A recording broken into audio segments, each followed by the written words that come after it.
Welcome to The Explainer. Today, we're diving into an analysis that draws a pretty startling line between the fall of the Roman Empire and a modern $38 trillion problem.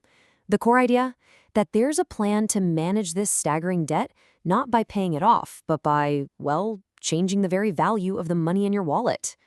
So to get a handle on where we might be heading, our source material says we first need to look back, way, way back. And the argument starts with a pretty simple observation. It turns out, the final chapters of great empires, they all start to sound remarkably similar. Okay, take a look at this. This chart is incredibly telling. At the peak of its power, a Roman silver coin was about 95% pure silver, solid money. But as the empire's debts ballooned, it just couldn't pay its bills. So what did it do? It started mixing in cheaper metals. And by the end, that same coin, it had only 5% silver. They were basically printing money, Roman style, devaluing their own currency to pay off what they owed. Now, according to the source, this isn't just some dusty, old history lesson. It's a financial playbook that gets dusted off whenever an empire is in crisis. The poison isn't always war or revolution. Sometimes it's the debasement of the currency. It's a slow, internal decay of value that quietly eats away at trust and wealth from the inside out. All right, so let's fast forward to today and see how this idea builds. The source material points to a modern crisis that is in some ways similar in nature, but on a scale the Romans literally could not have imagined. We're not talking about the silver content in coins anymore. We're talking about the sheer size of the numbers. $38 trillion. According to the analysis we're exploring, that's the current US national debt. It's a number so large, it's kind of hard to wrap your head around, right? And it's so big that the usual ways of paying back debt, well, they start to look almost impossible. And that poses a huge challenge to the entire economic system. And here's where things get really interesting. This slide points out a critical tipping point that's apparently been crossed. For the first time, just the annual interest payments on that national debt now cost more than the entire national defense budget. Think about that. Just paying the interest has become one of the government's single biggest expenses.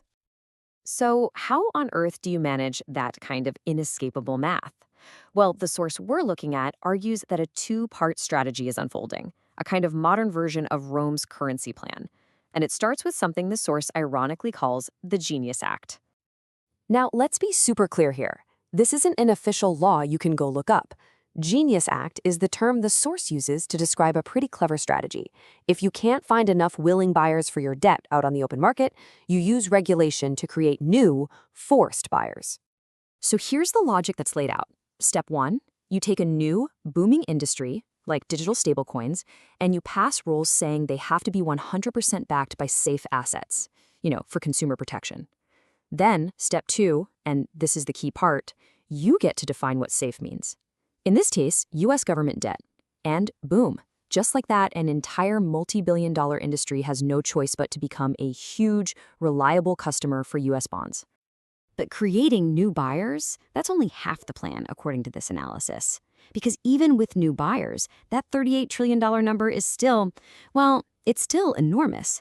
The other half of the strategy, it's argued, involves devaluing the very debt that you're forcing people to buy. And this is really where the whole argument clicks into place.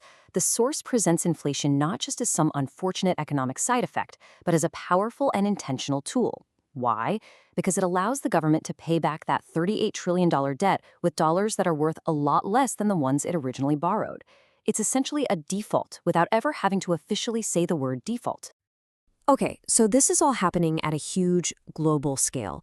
But what does this grand economic strategy actually mean for a normal person? How does this policy, cooked up in the halls of power, actually feel in our day-to-day lives? This right here, this is where it hits home. Your savings account might still say you have $10,000. That number on the screen doesn't change. But what that money can actually buy, its purchasing power, that shrinks year after year. The source calls this a quiet, invisible transfer of value from savers to debtors. And of course, the biggest debtor of all is the government. So let's tie this all together.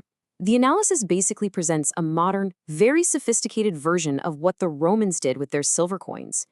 Instead of clipping the edges or mixing in cheap metals, the alleged modern tools are financial regulation to create forced buyers and sustained inflation to devalue the debt. The end result, the source claims, is exactly the same: paying off your debts by making the money itself worth less. And so, the analysis we've just walked through ultimately leaves us with this one big, provocative question. It frames today's incredibly complex economic policies not as something new, but as just another chapter in a very old story about empires and their money. The question is the ending to this story already written?